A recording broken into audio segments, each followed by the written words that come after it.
Emergency Preparedness and Assisting for Medical Emergencies, Part 1 lecture. The following are what we will be covering in this chapter. Safety in healthcare facilities. Patient safety includes several factors.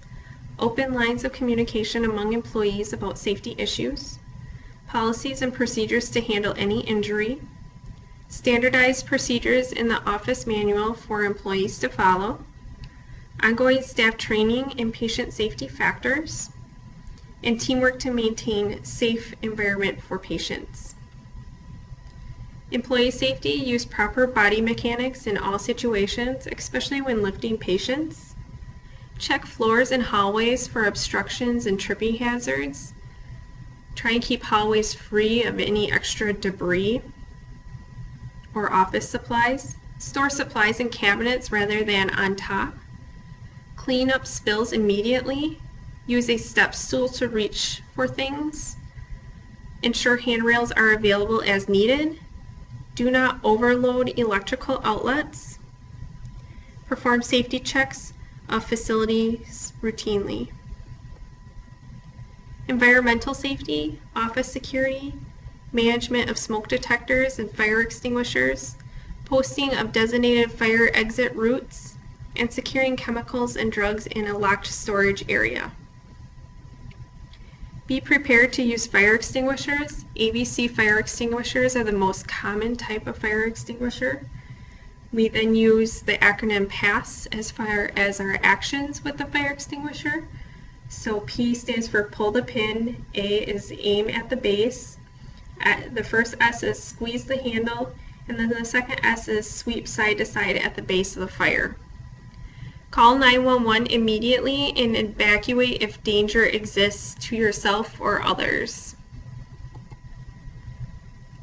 Evacuation plan. Designated emergency action coordinator is in charge of the emergency. Evacuation routes and exits should be clearly marked and posted. Avoid all hazard areas.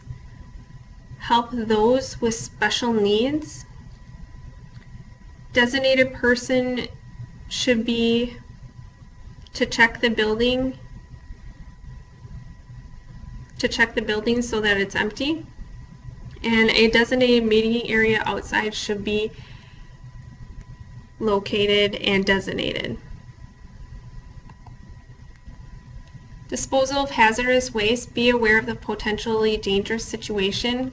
Comply with all safety measures. Place signs on or near biohazard containers to identify what goes there. Be sure all containers are covered and have a foot pedal. Place regular garbage bags next to biohazard bags. And only sharps go in sharps containers. Emergency preparedness. Ambulatory care centers first to respond to the community emergency. Implement standard precautions in infectious outbreaks. Local emergency management authorities, also called LEMA, coordinates the response to community emergencies, and policies for on-site emergency management should be put in place.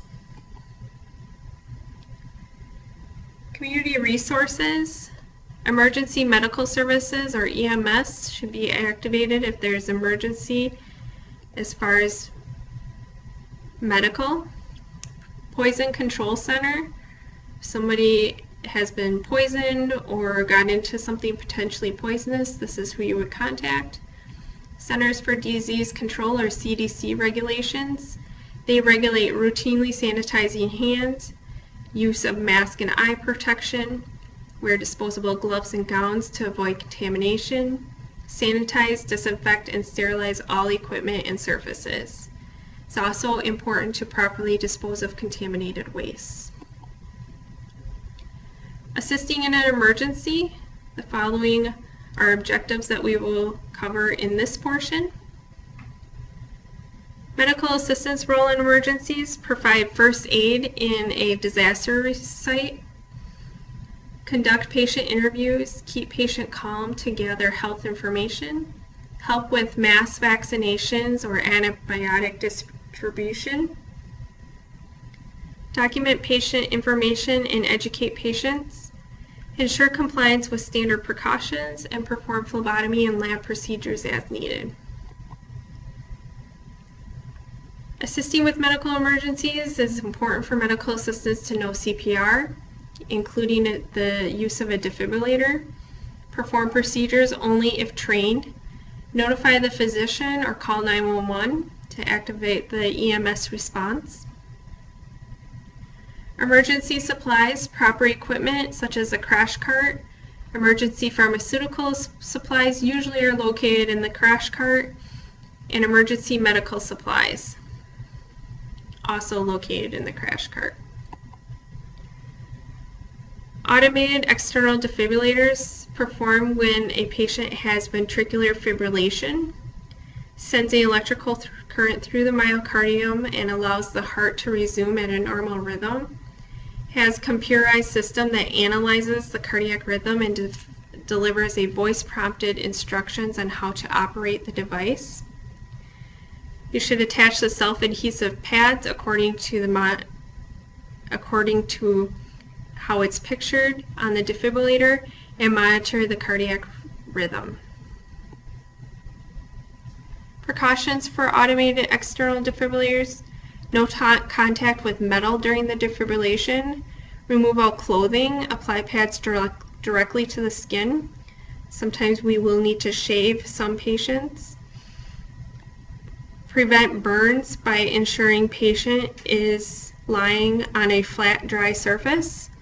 Apply AED pads at least 1 inch away from the pacemaker if they have a pacemaker implant. So here's a picture of an AED. You first will need to plug in the adapters, and then you will apply the pads and it will do its assessment. Oftentimes if patients have a hairy chest, a lot of AEDs will have a razor in the pack where you will shave the area in which you will need to apply the pads. After the pads are applied, the AED will analyze, and if a shock is recommended, it will call all clear. And you will need to clear the patient or you will be shocked also. General rules for emergencies: stay calm and reassure the patient, assess the situation, and decide if emergency is immediate. Obtain information to take appropriate action and immediately refer concerns to a supervisor or a physician. Telephone screening: if life-threatening, activate EMS or call 911. Record the name, location, and phone number right off the bat. Gather information about the problem and what has been done for the patient, and thoroughly document all information gathered and the actions taken. It is important to never place somebody on hold, and the reason why we get the name, location, and phone number from the patient is in the event we are disconnected and we cannot recontact that patient, we then have a patient name where they can be contacted, and we can maybe look up an address and send local authorities to check on that patient if they have not called the EMS or 911 yet. Emergencies are unresponsive patient. Assess respirations. Open airway by positioning the patient on their back. Support head, neck, and back and apply head tilt and chin lift movement. If no breaths after 10 seconds, begin artificial ventilation. Give 2 breaths and check for responsiveness. If no response, take the carotid pulse in an adult and the brachial pulse in an infant for 5 to 10 seconds. If no pulse, begin cycles of 30 chest compressions followed by 2 slow breaths. Compressions should be about 100 a minute. And if you are giving an infant compressions, you should use the heel of one hand. Emergencies and unresponsive patients. Here we show a gentleman looking for and listening for breathing. If there is a neck injury suspected, We open the airway by using jaw thrusts. We check the pulse in adults via the carotid, which is pictured on the left. On the right, we check the pulse in an infant or a small child using the brachial artery, which is pictured on the right here. Cardiac emergencies. Heart attack symptoms include uncomfortable pressure, squeezing, fullness, or pain in the center of the chest. Blue lips and nails can occur. Gray ashen appearance. Left arm pain, rapid or weak pulse, and nausea and vomiting. In women, the symptoms are usually different. Some women can have symptoms of dizziness, syncope, pain in the jaw, or in the shoulder blades. Some of their symptoms can mimic GI symptoms oftentimes. Cardiac emergencies. Slightly elevate the patient's head, loosen tight clothing, take vital signs, bring emergency cart into the room, ask about patient's medications and medical history, connect the patient to an EKG machine. This is if you are in an office. Start rescue breathing if the patient becomes unresponsive. Choking usually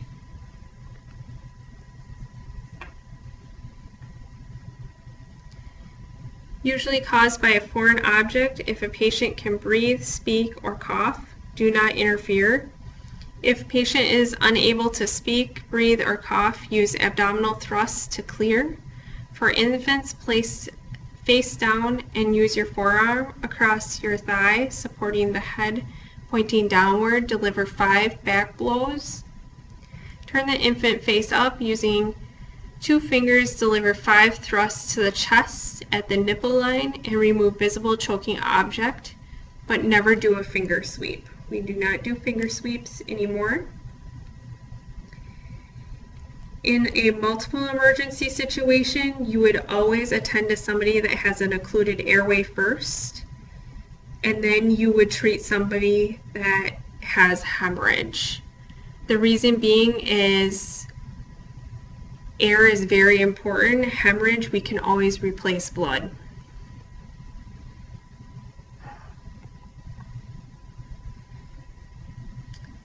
Procedures for choking infant. Here it shows the back blows and then the 2-finger thrusts of the chest. Cerebrovascular incident or stroke. Disorders of cerebral blood flow resulting from impairment of blood supply to the part of the brain. Minor stroke, which is also called a TIA, may not lose consciousness, but symptoms will be temporary.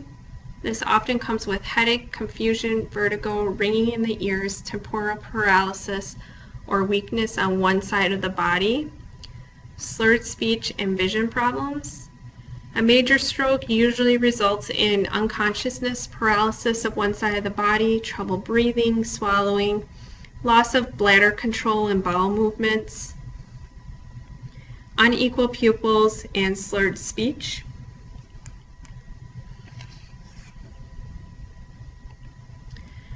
How to help a stroke victim. Notify a physician or EMS right away. Keep the patient lying down and maintain an open airway by facing mouth to the side. If the patient is on the floor and did not fall, place in a recovery position. Place the arm farthest from you along the side and above the head. The other arm across the chest. Bend the leg closest to you and place one arm under the patient's head, other hand on the flexed knee, or roll the patient away from you while you stabilize the head and neck. Patient's head should be resting on the extended arm. And here is a picture of that rescue or recovery position for stroke patients. This helps them so they don't choke on their saliva and their spit. A lot of times it is important to get stroke victims to a hospital or emergency room as soon as possible, because an agent such as TPA or a thrombolytic agent can be given to the patient that can help dissolve that clot in the brain and minimize the residual effects of the stroke. Shock. State of collapse caused by a failure of the circulatory system to deliver enough oxygenated blood to the body.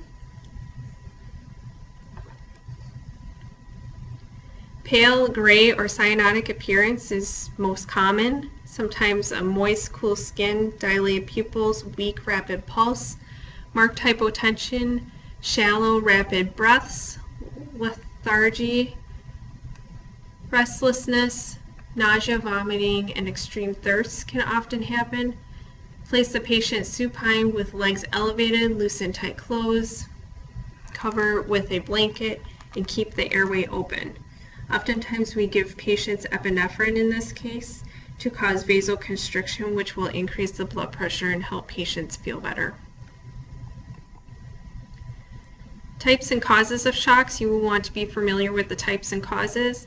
Anaphylactic is generally from a severe allergic reaction. Insulin is from severe hypoglycemia caused by an overdose in insulin. Psychogenic or mental is an excessive fear, joy, anger, or emotional stress. Hypovolemic or hemorrhage is an excessive loss of blood. Cardiogenic is from a myocardial infarction, pulmonary embolism, or severe congestive heart failure. Neurogenic is the dilation of blood vessels as a result of a brain or spinal cord injury. And then septic is generally from a septic infection.